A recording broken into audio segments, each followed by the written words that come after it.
Hi there, I'm John Sleeper, and this is a recording of the talk that I'm going to do at the EMCC Redesigning the Future conference, which was originally going to be in Prague and now is an online conference for fairly obvious reasons, I'm quite sure.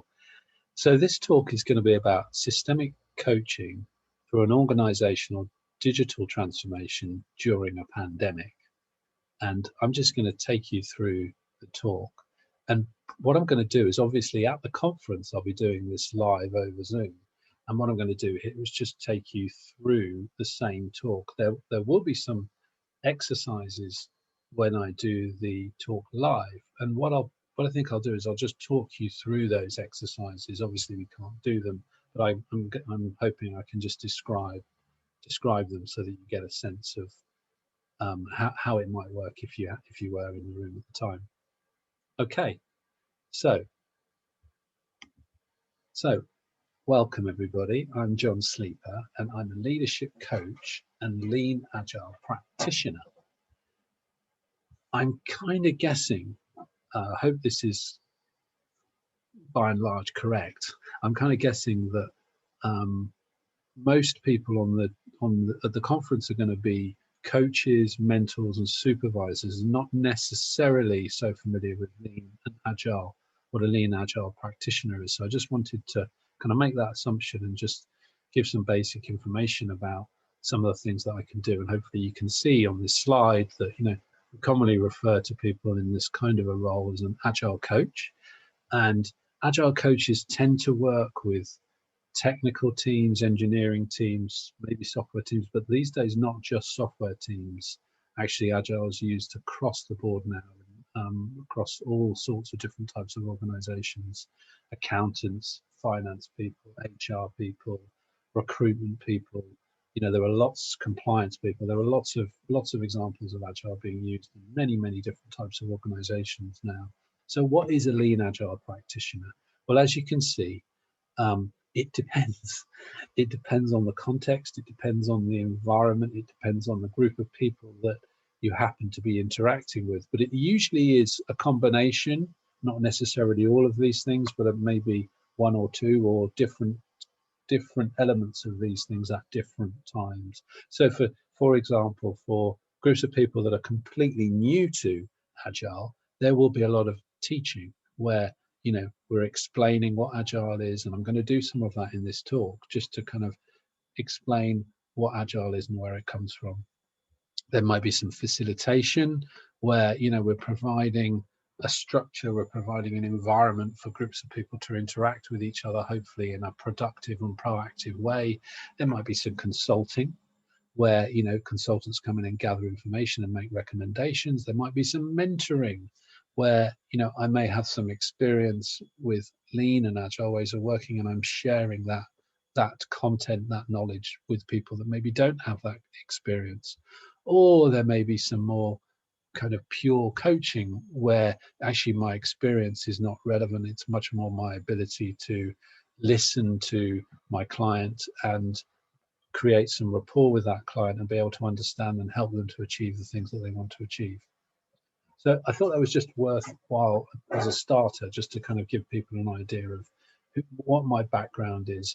Obviously I do lots of leadership coaching, and I'm kind of guessing when EMCC conference people are pretty familiar with that, but that may not be so much the case with the lean agile practitioner. So hopefully that's helped to provide some context.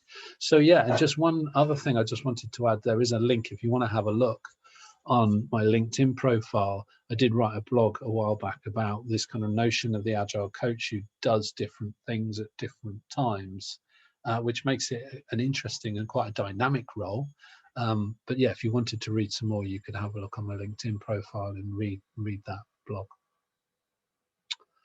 Okay, so just a bit of background about me, and yeah, so maybe there's just a little bit more about. So my background is I've spent the last 30 years working in business and technology, and probably the last approximately 8 years actually as a professional coach, utilizing my coaching experience and skills to help individuals, teams and organizations to work in a more proactive, more motivated and collaborative way.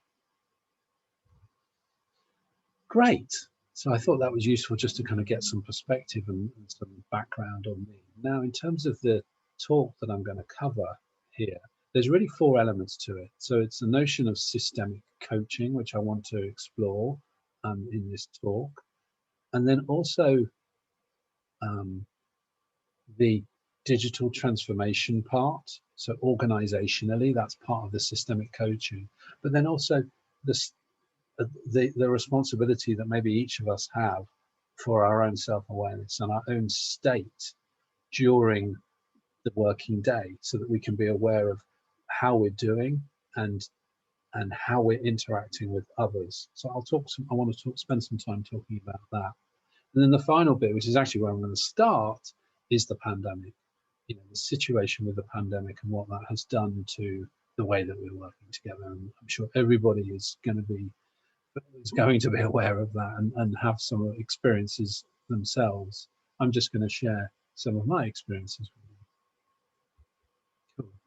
So, as I say, starting with the pandemic, how has the pandemic impacted work?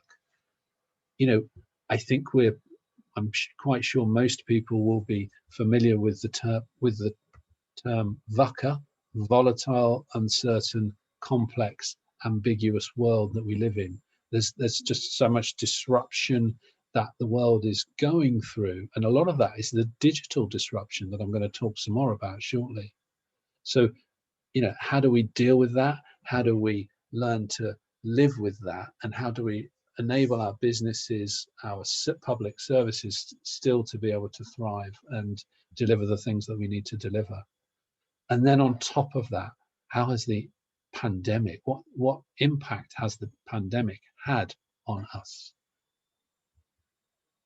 You know, as mentors, coaches, and supervisors, what has been the impact of the virus? Well, clearly, I'm sure all of you will have experienced some of these tools, whether it be Zoom, whether it be Microsoft Teams, whether it be some of these collaborative tools like Mural or Miro, or even just the old-fashioned telephone.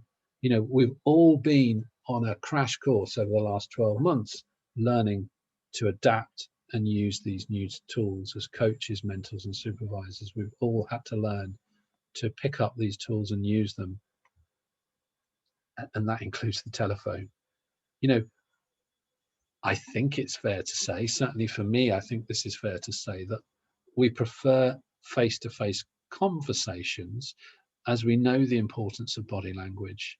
You know, certainly I would argue that as a coach, I would prefer to be in the room with my clients, because by being in the room with my clients, I can see the whole person, I can interact with them, I can see their body language, and that helps me to build rapport with them in a much more straightforward, humanistic way. You know, that's what we do as humans, right?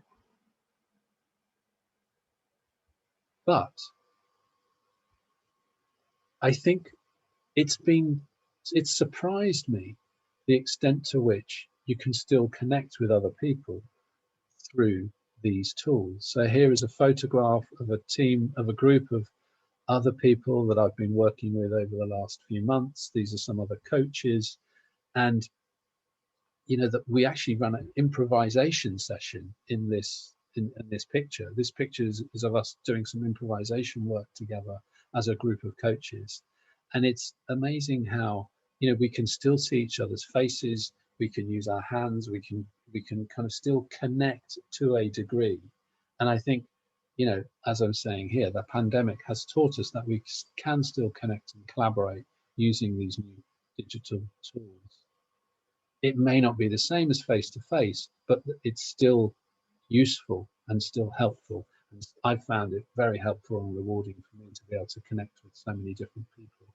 And in fact, the fact that we're doing it from our own homes and we're connecting to other people over the internet means that there's no limit to how far our reach can be globally. So on this call, there's, you know, Sam is someone who's in on the West Coast in the United States. We've got Anja here, who was on the East Coast. We've got Shruti, who is in India. You know, there's a real variance in terms of being able to reach across the whole globe, and that is quite exciting in terms of how we can connect with so many people.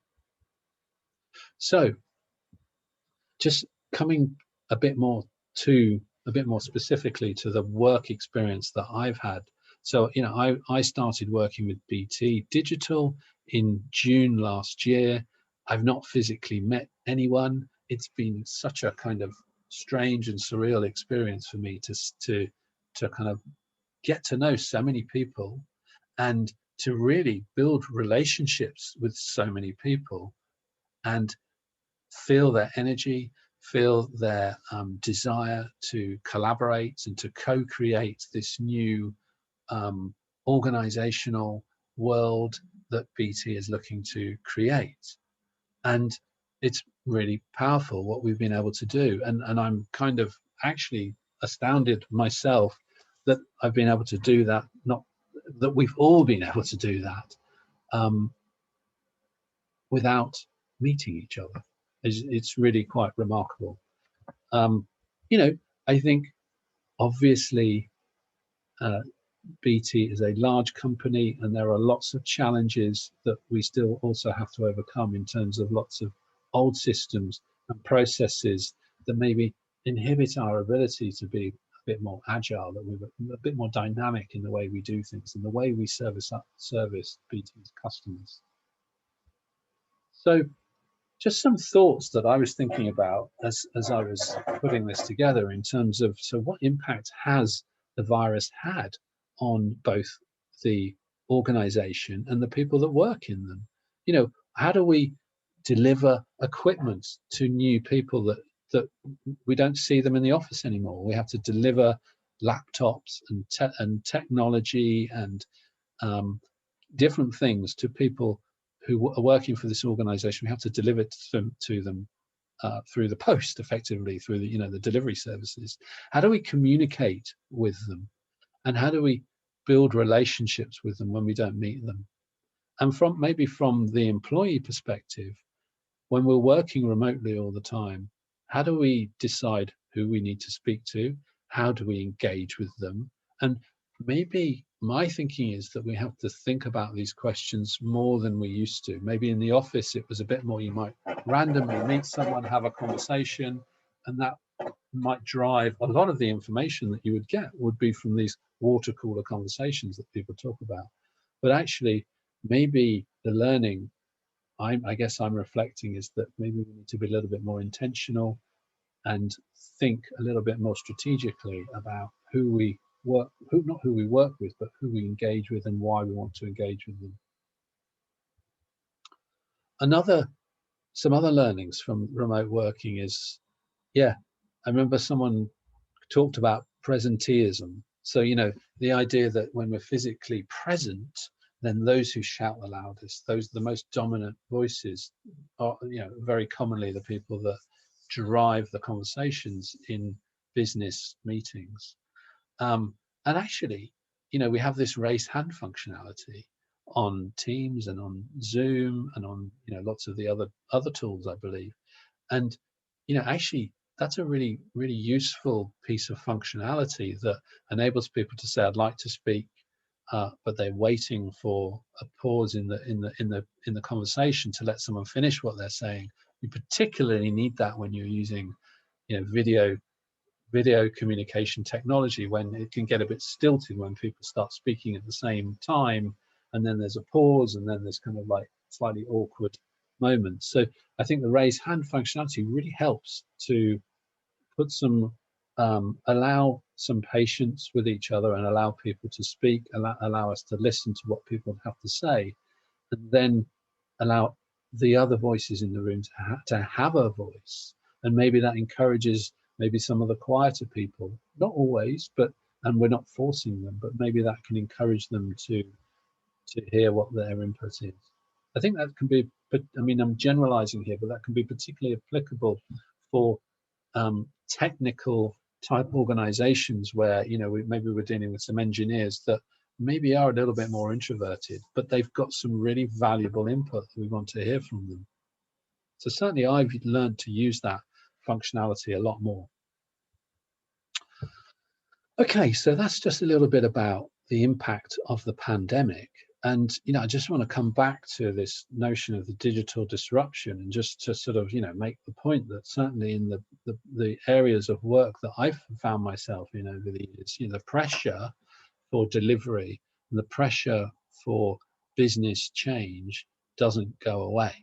It continues to be there. And there's lots of, you know, pressure to do these things. And the fact that, you know, there's a pandemic, I mean, it just hasn't changed that, unfortunately. That's just kind of the way of the world, I think. So, and if you look here, you know, hopefully this provides some examples of, you know, the impact of the disruption of digital, the impact that it's having on organizations. You know, Uber, the impact that's had on the taxi service, Airbnb on real estate, you know, Skype, and, you know, actually probably more applicable now, Zoom, the impact that's had on telecoms, Alibaba and Amazon on retailers. You know, these are names that we all know. And I think we can all see that the world is changing, and changing faster than it's ever changed before. And, you know, and you think forward in 5-10 years time, I think it's true and fair to say that a lot of the jobs that people will be doing in 10 years time, we don't know what they are yet, because they're going to get created. They're going to be new jobs that haven't yet been created. And I thought this was a good definition of digital disruption. Change occurs when new digital technologies and business models affect the value proposition of existing goods and services. I think that's a good, interesting, useful definition of digital disruption. So we still create these goods and services. Maybe we create them in a different way. Maybe people receive them through their digital phones, whereas before they received them in a different way. So hopefully that's a little bit of context about a digital transformation. So what is a digital transformation at BT? And here's just some simple words around the 10-year strategy to be the world's most trusted connector of people, devices and machines.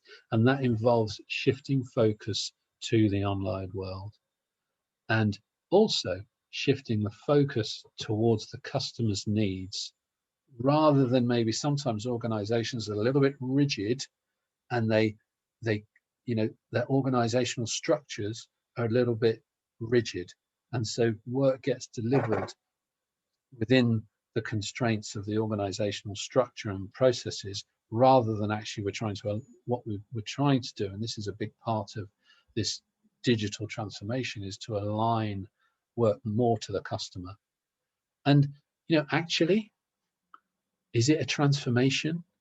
Maybe a better word is a continuous evolutionary journey, because the change doesn't stop. It just evolves. The organization evolves and adapts with the times, with the needs of the customer, with, you know, the various different stakeholders that make up that organization. So just a little bit more specifically on BT and digital. So BT Digital have an ethos, they have their values, they have a mindset, and they have some behaviors. And these are brought to life by a well-being pledge, a transformation mindset, some collaboration principles, and some recognition awards. So these things, like a well-being pledge, are very much around how we're going to work with each other, and how we're going to respect each other, and how we're going to consider people's well-being. Particularly, this has been a very important part of my experience with BT, that it's been very important for people to consider, you know, the fact that when you are working from home, sometimes people spend more time working, because for whatever reason, because it's just so easy to just kind of keep having the next meeting and the next conversation and the next conversation.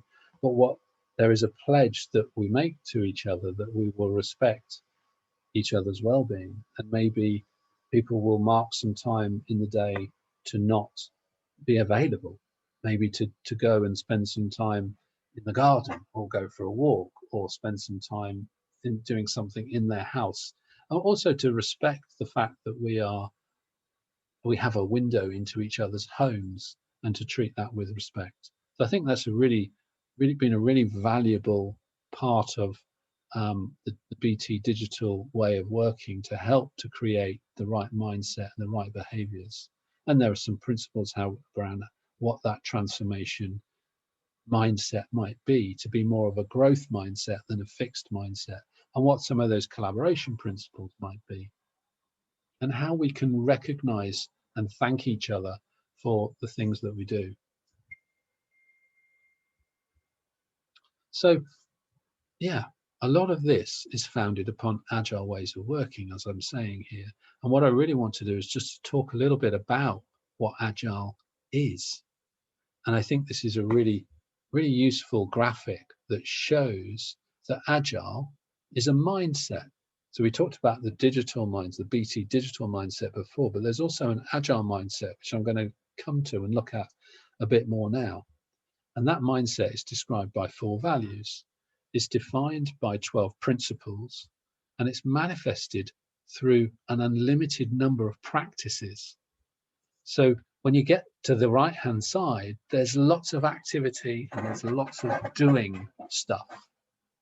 And, you know, that can be the behavior traits that we get very used to at work when we're very busy and we're rushing from one meeting to another. There's lots of doing activity. And I often think in my head of the rabbit in Alice in Wonderland, who's kind of, I'm late for a very important date, and I'm kind of rushing from one thing to another. And that can be exciting, and that can be motivating, and that can be fun, but it can go too far, and there's only for so long that we can all do that before we start to get a little bit tired and maybe even burnt out. So I think this graphic is a useful way of reminding us that actually sometimes maybe we can get a little bit headless chicken in our doing, and that can mean that we forget why we're doing what we're doing, and we're just doing it for the sake of doing it. And then maybe sometimes then that can lose some of its impact and some of its power. So the being part of agile, I think, is something that maybe us as coaches, I think we often bring that into the work that we do as coaches. Certainly I do, in terms of helping people to come back to what is important, what are my values, and what is my purpose. So I think there's a lot here about being and doing agile, and maybe moving from one place, from the being to the doing, and back to the being and back to the doing. By coming back to the being, that can help us to be more grounded and more centered, and then connect with others in a better way. I'm going to talk some more about that in a few minutes. So, but first, so this agile, the agile values. So on the previous slide, I said agile mindset is described by 4 values. So on this slide, you can see what those 4 values are. But just before I go into the values, I just want to make the point that this was created in 2001, so 20 years ago. So literally the agile community has been celebrating this since February, because it was actually in February 2001. Basically, it was a group of people got together in a ski resort in, I think it was in Utah in the States, and they got together and they skied a bit, and what they were trying to do was to come up with a methodology that could be provided for all software development. If you do this methodology, that is the best way to create software. Because back in 2001, you know, the software projects really did not have a particularly good reputation. Their reputation was that they were late, they were over budget, it wasn't particularly functionally useful, it was frustrating, they had frustrated users. So they were trying to get together to come up and agree with a better way of working together. And these were people who had already created some interesting ideas, so things like Scrum, something else, extreme programming, rapid application development, prototypes. There were different people who had different ideas, and they were trying to come together to agree a sort of, this is the way to do it. This is the future. And as they had those discussions over a few days, they realized they couldn't agree on one way of doing it. What they could agree on was a set of values and principles, and that's what we have here. We're uncovering better ways of developing software, and you can replace that word software now with the words products and services, and it still has the same effect and impact. It doesn't just apply to software anymore. It doesn't even just apply to technology. You can use this in pretty much any form of work where you're developing products and services. Products or services. So we're uncovering better ways of developing products and services by doing it and helping others to do it. So there's a lot of activity here, and there's a sort of notion of an evolutionary aspect of doing it and learning. So learning from what we do, and maybe pivoting and changing direction based on what we learn. Through this, we have come to value individuals and interactions over processes and tools. So we value processes and tools, but we value individuals and interactions more. So, or to put it slightly differently, we don't want to value processes and tools so much that the individual and the interactions between individuals suffer, which I think most people can probably recognize can happen at work. We also value working products and services over comprehensive documentation. We don't want to write a massive comprehensive document that's quite hard to read and give that to someone as a deliverable. What we want to see working product and service. We're not saying we don't value documentation, but we don't want it at the expense of the working product and service. Similarly with the next one, we need contracts. We're always going to have contracts. We live in a world where, we have a legal system that protects us from certain things. So we need contracts, but not contracts that inhibit our ability to collaborate with our customers. So we may need to look at how we contract with each other. And finally, we follow plans. We value planning, but not at the expense of getting fixated with the plan and not wanting to recognize that there's been a change in the world, or change in the project, or change in the work that we're doing. So to sum it up, that is, while there is value in the items on the right, we value the items on the left more. So we do value these items, but not at the expense of these items. And that is ultimately what the Agile values part of the Agile Manifesto is. And it's a very fundamental principle that we go back to time and time again as Agile coaches and Agilists in the working world, to help us to think about, as we encounter real world challenges, to what extent are we being consistent to these 4 values. And there are also 12 principles, which I'm not going to go into in this talk, but if you really wanted to look them up, you could very easily find them on the Manifesto for Agile Software Development website. And there are 12 principles that are kind of similar. I'm going to give you a summary of them in a minute, actually. But before we do that, what we will do when I do this talk for live is we will break out into breakout groups.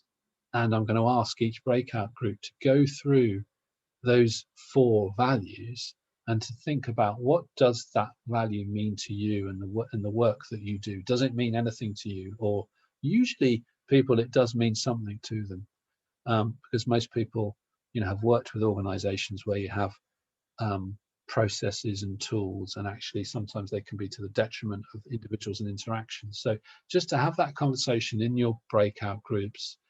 What does the value mean to you? How useful is that value to you, and the context that you bring to it? And to what degree are you able to enact this value right now in your work? That's what people will be doing when we do the call for real on the 14th of May. And that will enable us. I've done this many times in other workshops, and it just enables people to stop, consider the Agile Manifesto, and also bring their experience to that. So, this is a value statement, but it's about the application of that value statement to different contexts that people have, different contexts depending on their work situation. So that's the Agile values. And I like this scales, because I think that sort of shows the left and right side of the statement, and that maybe sometimes organizations are kind of a bit overly emphasized on the right to the detriment of some of those things on the left. So what we're really trying to do is recalibrate those scales and get them more balanced. Cool. So yeah, so this is maybe just, without going into all the 12 principles, this is going to summarize what those Agile principles are. Ultimately, Agile is about creating value. And what we're looking to do is support people's ability to collaborate and do it so that we can achieve regular incremental delivery of product or service. And incremental, it's like a thin slice of something that is valuable. So rather than delivering everything in one go, we're just trying to gradually, incrementally deliver one slice and then add to it over time. That enables us to give something to the customer and get feedback from them to check whether our understanding of what it is that we're creating is what the customer actually wants. And by getting that feedback, we can change, we can adapt, and maybe not change course, but slightly change the priority of what we do. Or maybe it is change course, but more often than not, it's a little, it's a smaller switch slightly, or a slight recalibration in terms of what we're dealing with.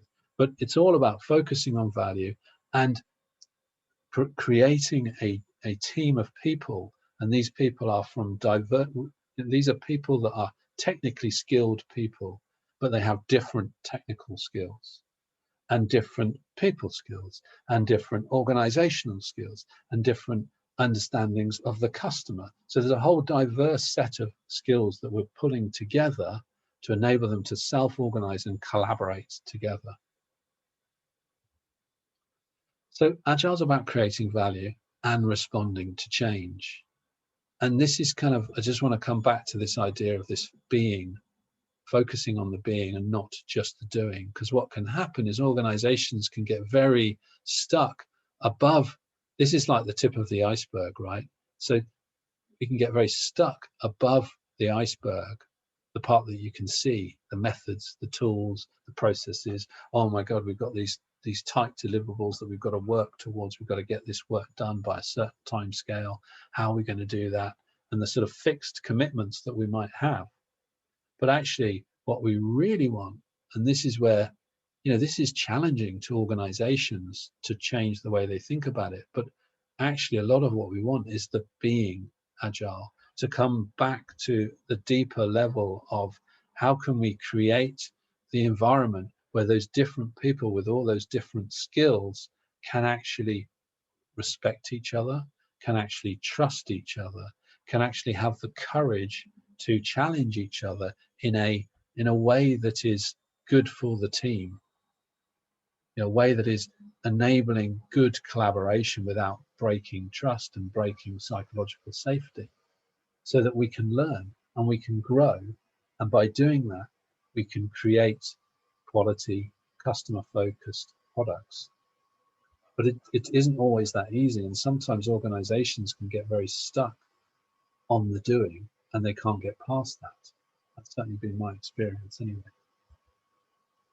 So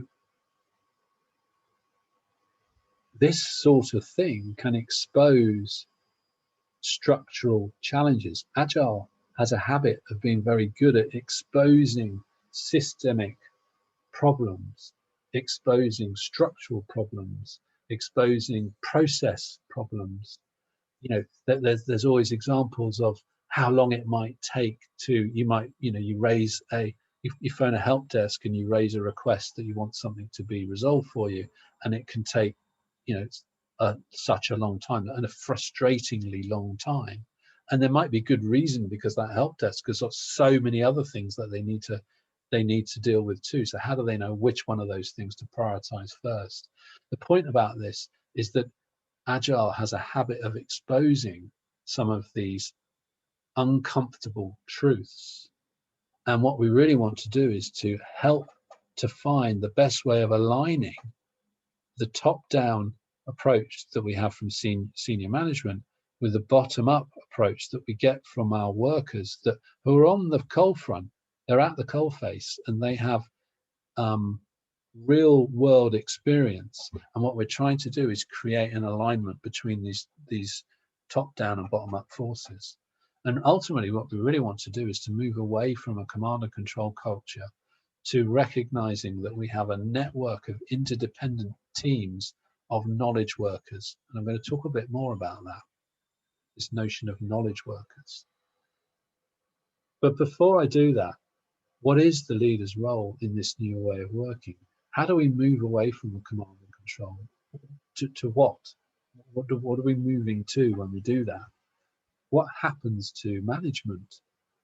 What is leadership compared to management?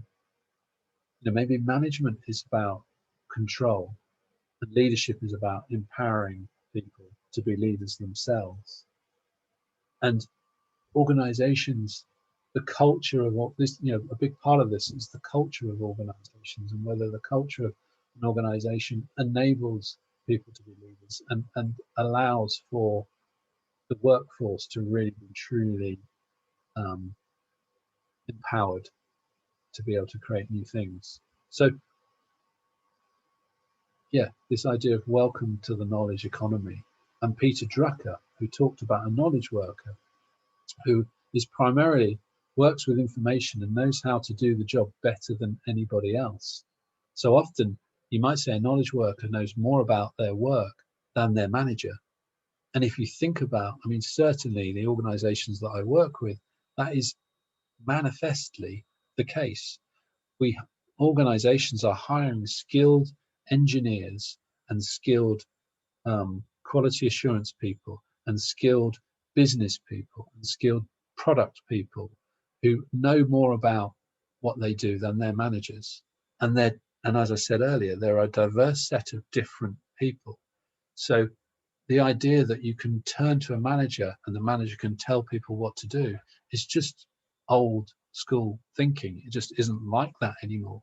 So we need new skills from our leaders that help. These managers need to be able to rely on their knowledge workers to collaborate, to solve these complex problems, to innovate to new solutions, and to generate new products and services. So there's a new form of management or leadership required here. So how do we do this? How do we integrate all of this? What does this mean to each of us? We've got this complexity in organizations, we've got new forms of leadership, and we've got knowledge workers driving collaborative working. So I guess what I'm suggesting is it starts with the self. It starts with our own self-awareness. And then how do we take our coaching skills to create a coaching approach, a coaching culture across organizations?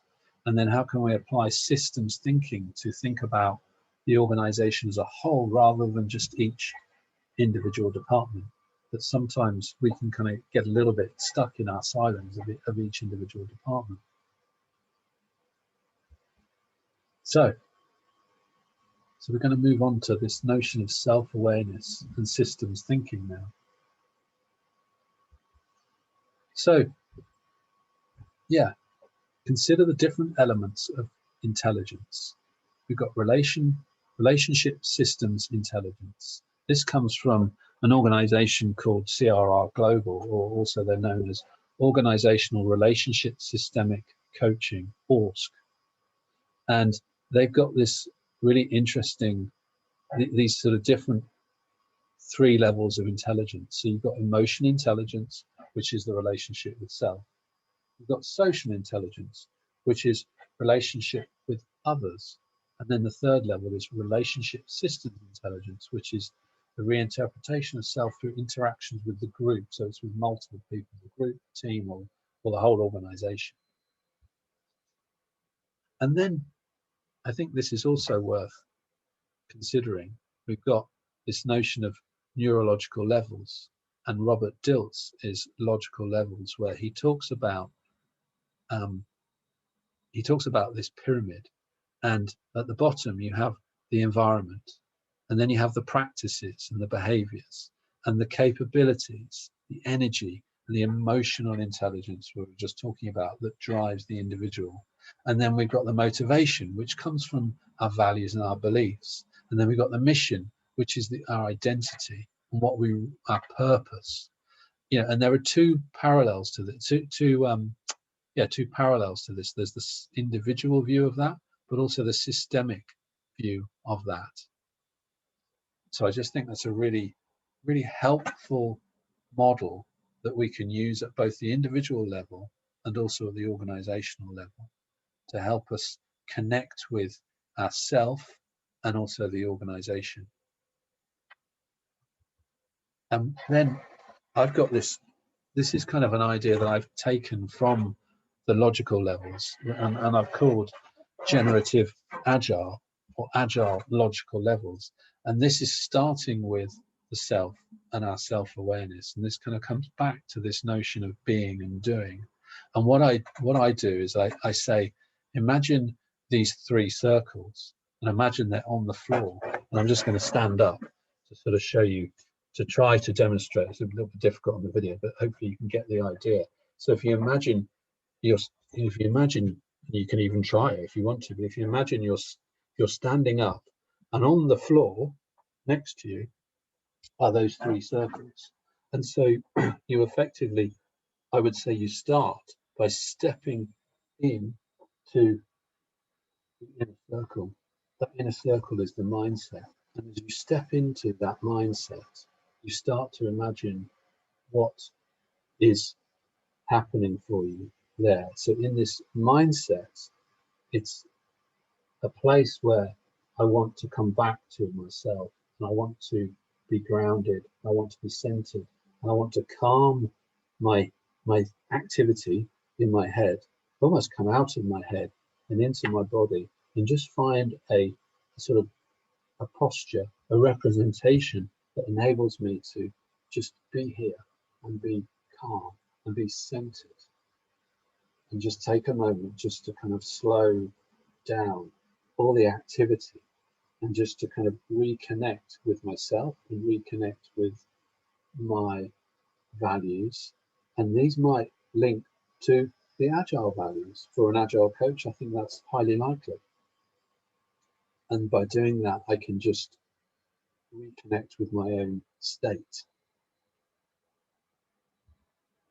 And then we move out to the outer edge of the circle, which is the red area. And this is this kind of the busyness. This is the day-to-dayness of work, where we're busy, we're rushing from one meeting to another. There's lots of activity. It might be exciting, it might be stressful. It could be either of those things. It might be a bit of both, but there's lots of activity, and the sort of representation for me for that is a kind of running from one meeting to another. It's the busyness of doing. And then in the middle, in between the center and the doing, is the behaviors piece. And this is this area is the bit that connects the doing with the being. And we have our behaviors, and also maybe we have our intention here. So it might be that in this space, I'm saying to myself, so what is it that I need to do right now? I've kind of rushed from one meeting to another. I've managed to calm myself. So hold on, what am I trying to achieve next? And how can I get back to that place where I can be in the best state that I can be, so that I can connect with others and be as productive as we want to be. So that's the logical levels, and that's a little activity that I can use, and I have used with people, to help them to think about their own self-awareness and their own state, and how that state will come and go, and how we kind of flow in and out of being and doing. It's a natural thing that we all do, but just help us to become more aware of where we are during the day at work. And by doing that, we can help us to kind of get grounded and reconnect. When we come from that place of mindset, that place of be, then that helps us to put us in a better chance of us to be able to connect with others in a more positive way.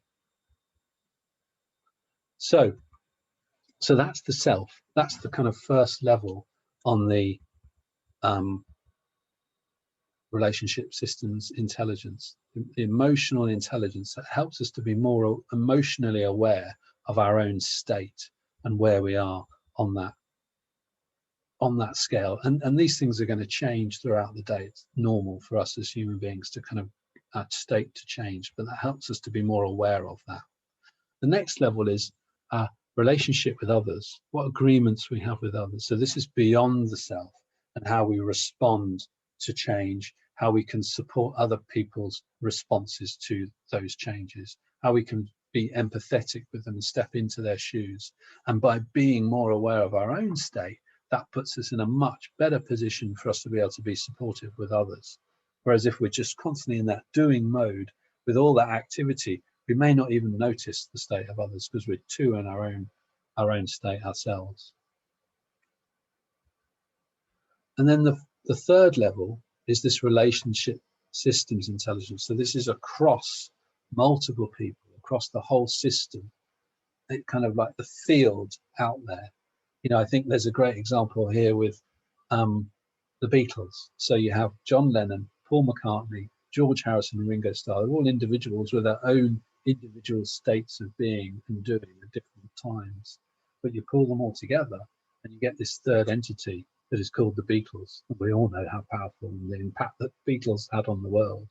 So it's this notion that a third entity is greater than the sum of its parts. It can be greater than the sum of its parts, and how we can get that connection, that spark to create the amazing magic that we can create, that can be created. And so there's just an interesting idea here that maybe you can think about, and whether you want to try it is, and this is something I've done before, is if you imagine the days when we were in physical meeting rooms, you place an empty chair in the room, and you say that chair there represents the system as a whole. So as when I sit here in the chair that I'm sitting in now, when I speak, I'm speaking from my perspective, from John Sleeper's perspective.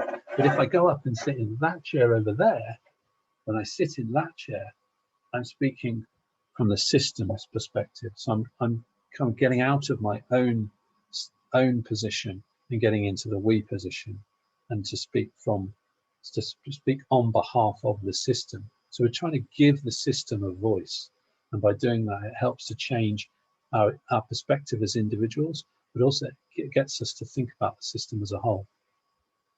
So this is the second exercise and the final exercise that I will do on the talk, which is to say to people to go into breakout rooms, to have this question: to what extent does your understanding of agile ways of working help you in the work that you do as a coach in your organization?